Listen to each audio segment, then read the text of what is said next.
Hello everyone and welcome back to CWU Live. We'll be bringing you updates from right across the union in the workplace, conferences, events and more. And I'm delighted to be joined in the studio today by National Executive Representative for Retired Members, Norman Candy. Thank you for joining us, Norman. We're having a very interesting conversation before we went live about your storied career in the union and in the post office, in the building trade, and you've written a book about London postal workers. Yeah. What's the main thing? I want to do a full show on this, by the way. I'm going to read the book and ask you lots of very informed questions, but sort of the elevator pitch. What? It's the sort of history of industrial relations, particularly in London, because that's the area that I researched so I could get access to, between the period when Rowland Hill introduced the penny post and the year 2000. Yeah, and it was, sort of a history of industrial action, what took place, the individuals that were involved, covers things like the Grunwick dispute, etc. And you're talking about how in the 80s the CWU was, or what era was it where the CWU might not have been the CWU yet then, but the Post Office Union was really, really militant compared to everyone else. Yeah, this was the sort of 80s and 90s. But it's not only just about that period; it's before and after. We're from the 80s. Yeah. No, we've definitely got to do a show on that. I really want to do more history on this. We'll be talking to Norman about what the retired members have been getting up to in a moment. First, though, let's look at a couple more developments elsewhere from the union, and in particular from the Telecoms and Financial Services Division. A few weeks ago, the CWU made a major breakthrough in terms of recognition at a site where the union has members working for VMO2, so Virgin Media O2. Let's hear from National Officer Tracy Fussy on that. We finally have got recognition, a voluntary recognition agreement with the company, which means for two groups of our members in Peterborough, we've got collective bargaining rights, which will enable them to have a say on pay. Anything on consultation, changes to terms and conditions, anything like that, they will now have us representing them, which is really important. It means that we can collectively represent their voices on behalf of them with their employer. So it gives a strong and united voice. I would say to all those non-members who sit in the former Virgin Media area, that they should join, they absolutely should join. We've got high levels of density of membership in lots of that company, lots of areas in that company, and it really does make a difference in terms of membership. We've now got this recognition and we are looking at other areas within the company where we want to apply for voluntary recognition in different areas. And this is very much the first step with Peterborough. We've just got a rep elected who's going to be the lead main rep for that area in recognition, and he's going to be working with me on pay bargaining and all the consultation that takes place. But what's really important is that people join the union, they join with us and enable us to then put the recognition and claims in for the rest of the company where we've got high levels of membership. It's really important, and we are continuing with our recognition claims. That was a really interesting update from Tracy. I was talking to Chris and Dave. They're always saying how density is so important when it comes to sort of having leverage with bosses. I know in the Royal Mail there's very high density. Still probably some way to go when it comes to Virgin Media and O2, but it seems like very much going in the right direction. We're going to talk about the conference that took place last week in a moment. First of all, I just wanted to sort of, first things first, what is the retired members division of a union? What do you, because you don't have a boss anymore, presumably. No. So what do you get up to? Right. Well, we it's at different levels. At one level, it's just retired members meeting up with each other, keeping in touch with old pals, old mates, which is very important, and not just and still being involved in the places they used to work, that sort of stuff. At another level, it's campaigning on behalf of pensioners on things like opposing the withdrawal of the winter fuel allowance, but other things as well, social care. We're involved with the National Pensioners Convention, and we support like age-concerned places like this. And then at another level, it's about internally trying to get a situation where retired members are an important part of the union. they are still there campaigning. They're some of the people who built this union, and we want to be involved in it. I mean, with an ageing population as well, it's going to make a lot of difference, right? Particularly in general elections. Yeah. If unions want to have influence, then having sort of active retired members, that's very useful leverage. Yeah, definitely. And I suppose your conference, which happened last week in Birmingham, if I'm correct, apparently very well attended. Yes, I'm not sure I met the age threshold, but tell me what happened there. Well, yeah, it was very well attended. We had 11 motions, which is less than we had at the previous conference, but it's because there was so much anger, I believe, over the decision by the government to withdraw the winter fuel allowance. And half of the motions were on that particular issue. I mean, we covered other issues like, opposing privatisation of the NHS, and things like the standing charges for fuel. I mean, one of the people who spoke there said that his standing charge was actually more than what he paid on his bill. Per month. Yeah. I mean, it is a disgrace. But so there were a whole range of things, and we had a good debate. There was no shortage of people who wanted to make a contribution, and we're trying to build on it. There are some branches that didn't send delegates, but there are often reasons for that, because retired people, because of their age, get illnesses, got mobility problems. How many branches are there? How many sort of retired members branches are there? What sort? Well, not every branch has actually got a retired members section, and I believe it's round about 80, 90. No, so it's a serious organisation. That's a lot. Yeah, it's a serious organisation. We've got 10,000 members. 10,000 retired members. Yeah, that's impressive, isn't it? Yeah, we've got 10,000. Yeah, and we're trying to build it and make it more relevant. And talk to me about the winter fuel payment. I know this is, really annoyed lots of people, quite rightly. Are you hearing from, I suppose we're not in midwinter yet, are we? But are you sort of hearing from retired members that they personally are very worried about this being withdrawn, or is it more a sort of political objection that people are expressing? Amongst our members, we are fortunate enough to have belonged to a union that protected our occupational pension, most of us who work for BT and for Royal Mail and the post office. So most of us have got state pension and an occupational pension. But even those people are badly affected by this. But the ones obviously who are worse affected are the people who just depend on the state pension, which is below the minimum wage. There's people who just get over the £12,000. £12,000 per year. And that means they can't get the pension credit, which means they get the winter fuel allowance, right? They don't get the winter fuel allowance, yeah. I mean, it's a disgrace. There's no... I honestly, I'm bewildered why they did it. I mean, morally it's wrong. It's also hasn't raised that much money for them.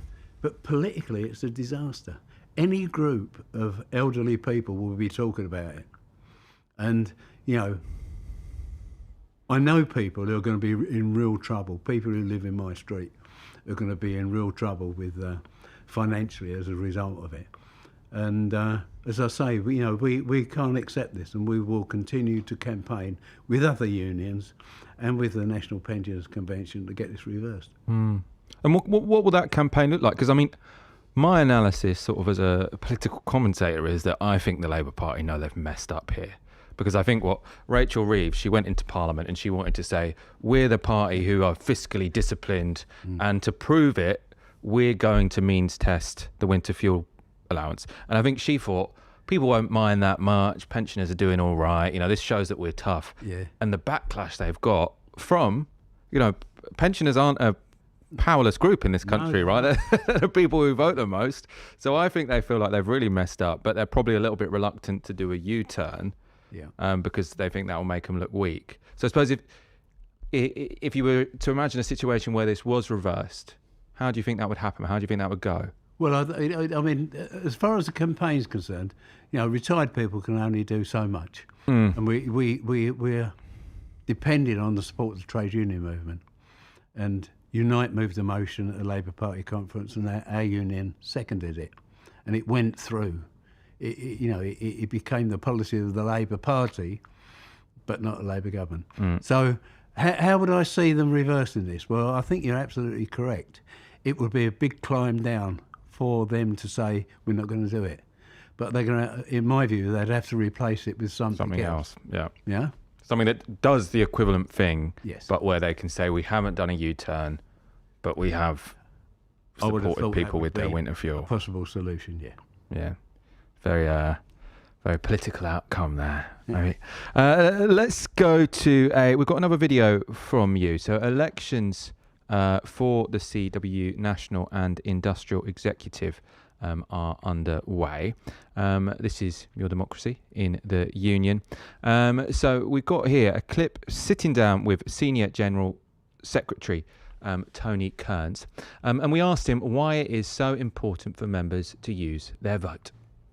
What we're asking CW members to vote for is the lay Executive Council. These are the people who make the decisions about the strategic direction of the union, but more importantly, when it comes to the industrial executive, these are the people who make decisions around the terms and conditions that we'll put to our members in a vote. These are people that go in and negotiate with the employer on our members' behalf. So in effect, these are the members' representatives at a national level, and so it's important that the members take part in that process so as they get the people that they want to carry out those functions. You get a vote to decide who's going to represent you at national level, who's going to front the employer, who's going to make some key decisions on your behalf about your terms and conditions, and if you don't make that vote, if you don't exercise your right to vote, somebody else will, and somebody else will put into power, if you like, into those places, people that you may or may not want, and so it's important that you take part to make sure that the people you think are capable of representing you at a national level are the people you want, and don't leave that to somebody else to make that decision. The more people who vote, the more people who've been elected can rely on, if you like, a mandate.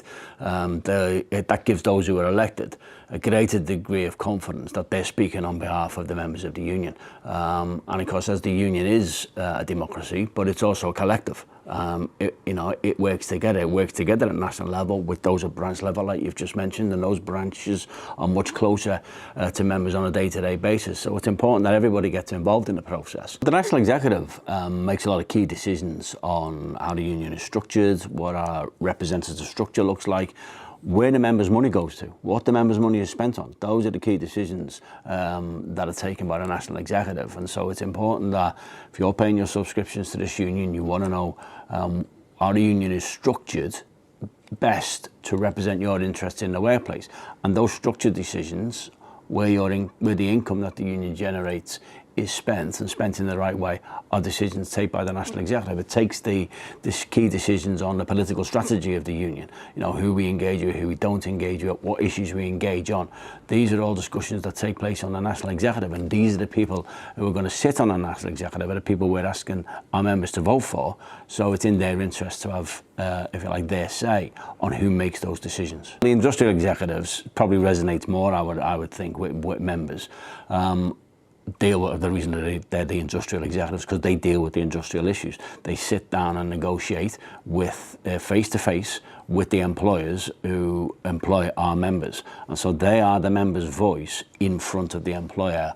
I suspect most members have a view on how their industry is being managed. All have a view on how their employer is treating them, and they'll probably all at times feel frustrated that their voice is not getting heard. And this is their opportunity to look at the people who are prepared to put themselves forward at a national level to go and represent to the employer and make our members' voices heard. This is their opportunity to say, I want him or her to go there and do that for me. It's important because the decisions made by the National Executive and the Industrial Executive will affect the way this union represents your views, and will affect your day-to-day terms and conditions, because, as I say, on the Industrial Executive, they're the people who go and front the employers, make those decisions, negotiate with them about your pay, your hours, your terms and conditions, all the conditions that you work within. And so it's vitally important that you elect the people you want to represent you at the negotiating table, because it will have a material effect on your day-to-day lives and the day-to-day lives of your family and friends, and so that's why it's important. That's really interesting stuff from Tony. Norman, you're on the National Executive, aren't you, as a retired members representative? You were unopposed. I was. No one wanted to take you down. Did you have a manifesto? Well, no, I didn't.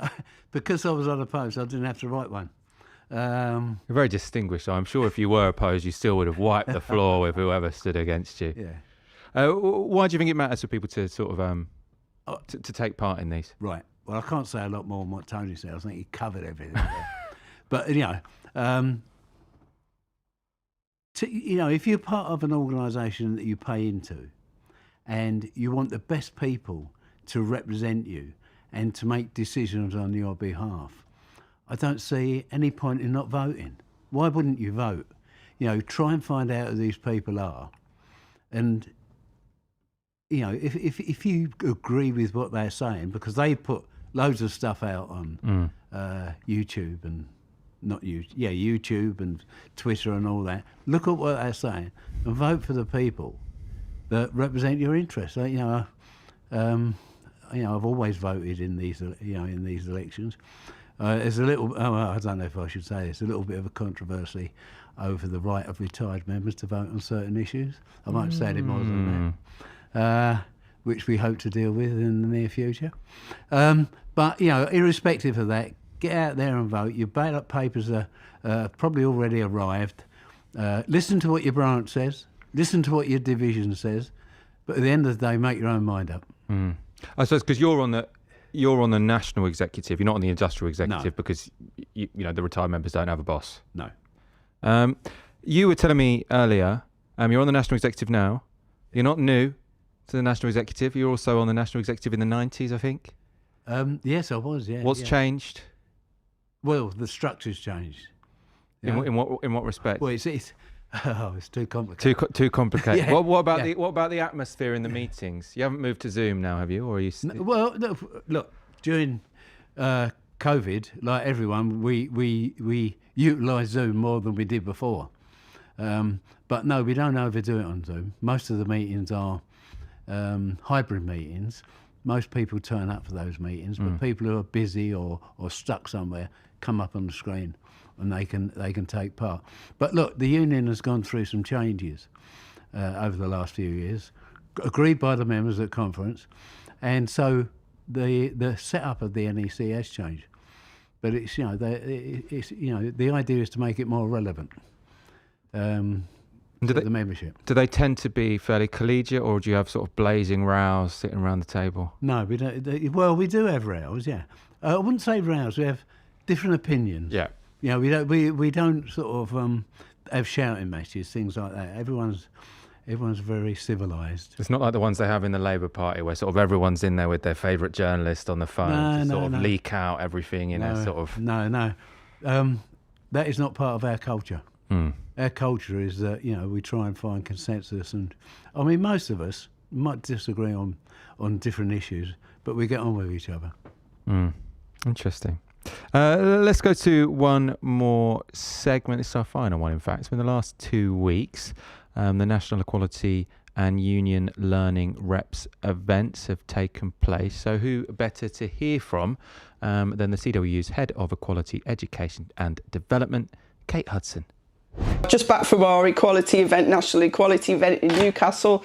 Had it over 2 days this year, bringing everyone together. Had a really good turnout, well over 120 representatives there joined us for the 2 days.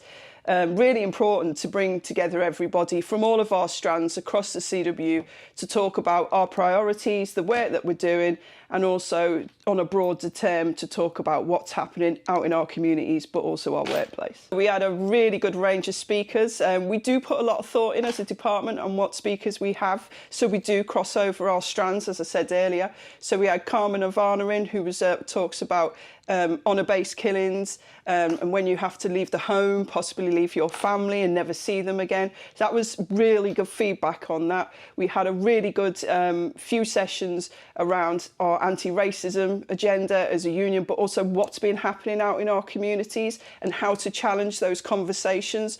They were really welcomed. And we also had Gary Bennett, who's an ex-professional footballer who came through from Show Racism the Red Card. He done well over an hour session talking to our representatives about, you know, with questions and feedback. All sessions were interactive. So yeah, it was a really, really good day. I seriously couldn't have asked for it to gone any better, and to see new representatives there, and representatives that I haven't seen for quite some time actually get involved and get engaged over the 2 days, just made it all work so well. So the end of the event, as everybody knows, when we do events, we like to put something a little bit different in there. And one of the big shout outs I've got to give is to Banner Theatre.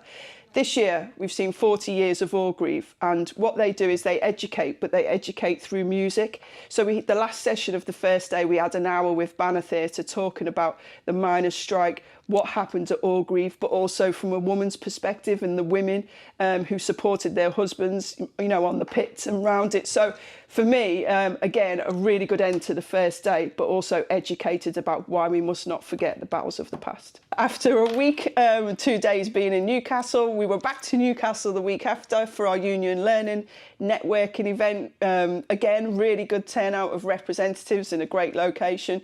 Great to see our ULRs. And we had a common running theme this year purposely throughout our agenda, which was about highlighting the work that our union learning representatives do out in the workplace. We know we've lost the fund, but actually there's still a lot of work being done out there, so we wanted to highlight that. So we had some of our representatives get up and talk about what they do in the workplace, how they're helping our members in the workplace, even things such as one of our representatives is helping a member in a mail centre who is a little bit older, due to retire, and needed to go online to fill in a digital bus pass application. And our ULR has helped them do that. And they showed a video about how that's really helped them because they have no family that could help them do that. So yeah, it was a really, really good event, and great to see the work that our reps are doing out in the field. We also at the end gave out some Ken Mackenzie Awards to representatives that branches have put forward that have been doing work that they want to highlight and they feel that they should be championed for. So there was 3 awards that were given out this year. Dave Brownbill from Mersey Branch has done some fantastic work on CPR and how you can save a life and how important that is in the workplace and in your communities. We had Adam Alarakia from Leicestershire, who also won an award for the work he does, and he's also one of our tutors. He's been on show with Chris before, great guy. And again, Steve Croak from South Midlands Postal Branch, who's a great mentor, a great tutor, and has actually brought a lot of ULRs through, and all 3 won awards, which is always a fantastic part of our conference when we're together to highlight exactly what they're doing out there in the field. So overall, a fantastic conference with our ULRs. Not going to lie, I'm absolutely knackered, back-to-back conferences, but actually you always come out enthused, excited, and really pleased to have seen all our representatives and to see what they're doing out in the workplace. So I look forward to it all again next year. Thanks to Kate Hudson for that update. She said she was knackered, but she was very articulate nonetheless. She put forward that update very well. Let's talk about some more issues that retired members are concerned about, might be facing, might be discussing within your section. We talked about the winter fuel payments. What else are people talking about? Right, well, we had motions on these at the conference. I mean, social care is a massive issue, and it's connected.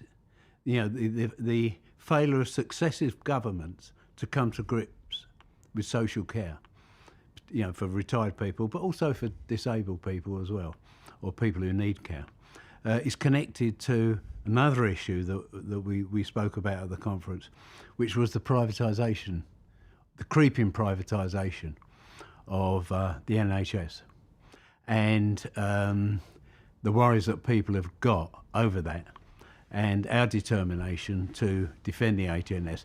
Now, I mean, it's a recognised fact that the failure of social care in this country has a burden on the NHS.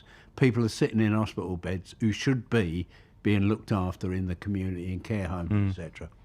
And it really annoys me that there's been 9 green papers on social care going back to Tony Blair, maybe even before that, all of them making recommendations. The last one was Boris Johnson.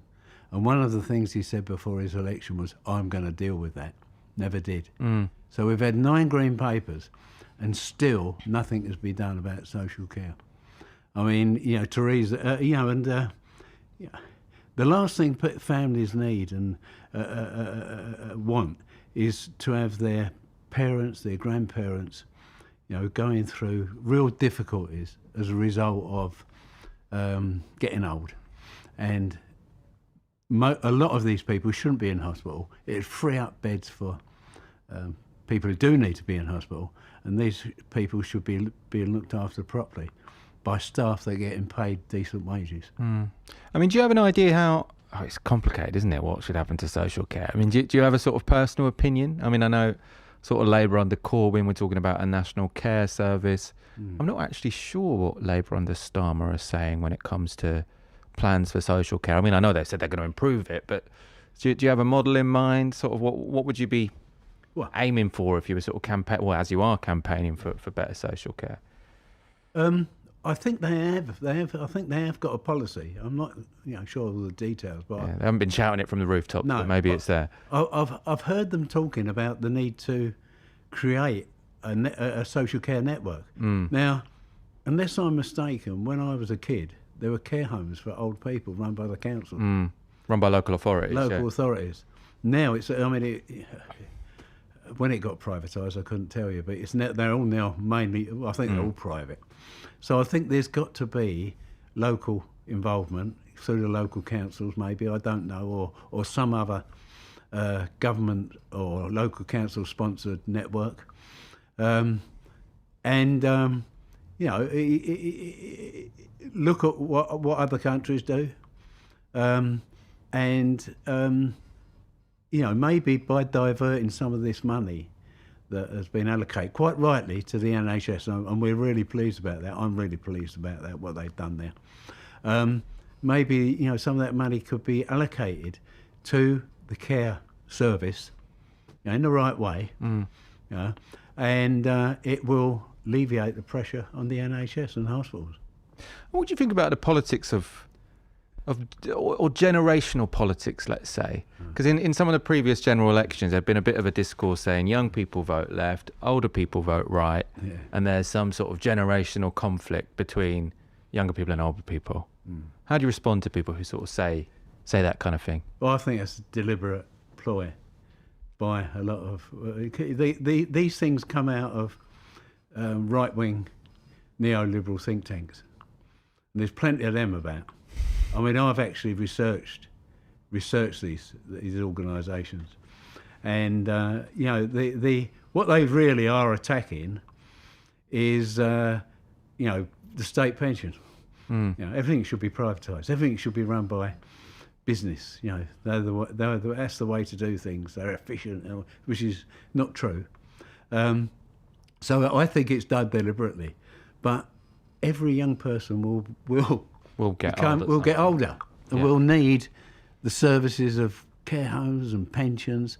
And in actual fact, the triple lock, people like me, I'm 75, I've got a limited lifespan. I'm only going to get the benefits of the triple lock, which, by the way, only keep up with the rate of inflation or rate of inflation or the increase in wages or 2.5%. They call it a rise, but it's not. It's keeping you up with what you've lost over the last year. It's making sure you don't fall back. Make sure, there is a little bit of an increase. The real people who will benefit from this is the youngsters. If you're in your 20s or your teens and you've just started work, and the pension is gradually being increased, when you retire, hopefully that state pension will be worth having. Yeah, if it's still there. I suppose some people are worried there won't be a state pension by that point, but we've got to fight for that. Yeah, exactly. Because occupational pensions are being eroded. I mean, when I left school, most jobs, decent jobs, for a decent sized country, had a good pension, occupational pension. It's a minority now. Most pensions for youngsters are not very good at all. Bog standard pensions. We've still got a decent one, BT have still got a decent one, and a lot of civil servants, people like that have. But youngsters better get their head around this. You know, even the self-employed, a lot of them are self-employed now. They've got nothing that they're building up. And the only way this can be dealt with, really, is through the trade union movement, because they're the only people who've got influence. They can influence this government, and they can influence what goes on in the country. So, intergenerational conflict is generated by people who don't want to see a decent state pension in the future, and they want them to have to rely on their mates in the private sector. If anyone is watching this and they are retired, and maybe they are a retired member for the CWU but aren't that active, or maybe they were a member of the CWU and thought because they're retired they don't need to be anymore, what should they do? How does one get involved in the retired members section of the CWU? Well, they'd have to. I mean, a retired member pays less subs than a working member, so they have to register or become a retired member. Every branch and every region should have a lead who deals with retired members, and it can vary. It can be, they might have social meetings, or they might have branch meetings, that sort of thing. So the first point of call is their branch lead, their branch retired members, and every committee should have a retired members representative on their local committee. Every branch, and that'll be a retired person. That'll be a retired person, and every region has got a lead. If they've got a problem with their branch, get in touch with the region, and if they've got a problem, they can't get in touch with the region, or there's any sort of difficulty, they can always get in touch with me. By we have a website, retired members website, but probably the most active thing we've got is a Facebook page. Get quite a lot of people go on it, and every day I go through the papers, any articles, and I don't censor them, other than the Sun. I never put anything on there from the Sun. But I put stuff on there from the Express, because they cover pensions issues quite well, and the Mail. And every other paper, local papers, I go through every morning and put them on the Facebook page, and people can look at these articles without buy the paper. And that's great. And it's and then if they get really involved, they can go to next year's annual conference.